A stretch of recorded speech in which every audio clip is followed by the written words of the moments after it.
تو سید عالم صلی اللہ تعالی علیہ وسلم کی ذات عالی پر درود پاک پڑھ لیجیے، صلو علی الحبیب صلی اللہ تعالی محمد صلی اللہ تعالی علیہ وسلم۔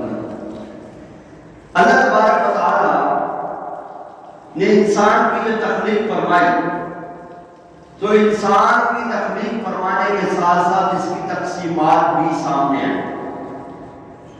یہی انسان نفع اٹھانے والا بھی ہے، یہی انسان نقصان اٹھانے والا بھی ہے، یہی انسان اللہ کے حضور بڑا عزت دار بھی ہے، اور یہی انسان اسفل سافلین بھی ہے۔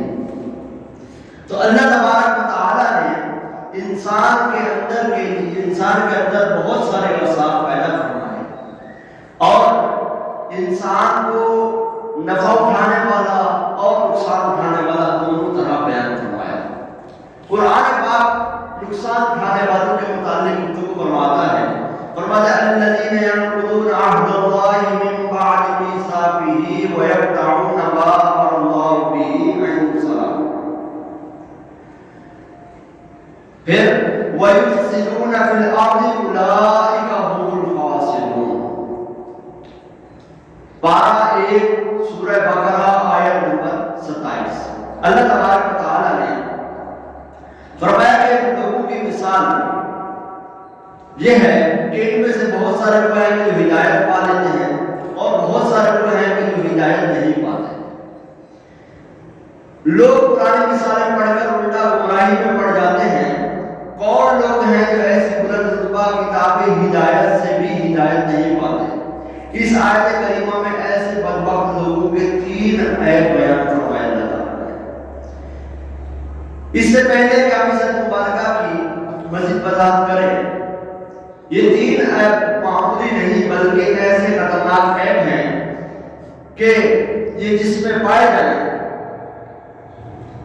پہلے تو وہ بندہ قرآن کریم جیسی کتاب ہدایت سے ہدایت نہیں پاتا، الٹا گمراہی میں بڑھتا چلا جاتا ہے۔ اللہ تعالیٰ فرماتا ہے یضل بہ کثیرا ویہدی بہ کثیرا وما یضل بہ الا الفاسقین۔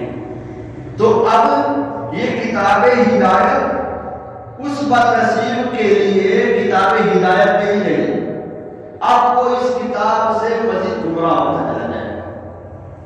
دوسرا، ایسا آدمی اللہ پاک کی رحمت سے محروم ہو جاتا ہے اور سخت نقصان اٹھانے والا ہے، جو قرآن کریم کی روشنی میں ہم نے جو 3 آیات بیان کیے ہیں کہ وہ ان کو سنتا بھی ہے اور ساتھ ہی پکا ارادہ بھی کرتا ہے، پھر کیا ہوتا ہے کہ وہ اس میں مزید بڑھتا چلا جاتا ہے۔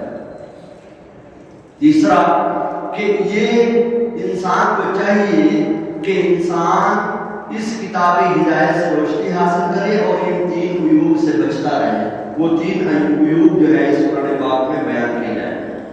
اللہ تبارک و تعالیٰ قرآن پاک کی آیت نمبر سورہ بقرہ آیت نمبر 27 میں فرماتا ہے الذین ینقضون عہد اللہ، وہ لوگ کہ جو اللہ کے عہد کو توڑتے ہیں، من بعد میثاقہ، اس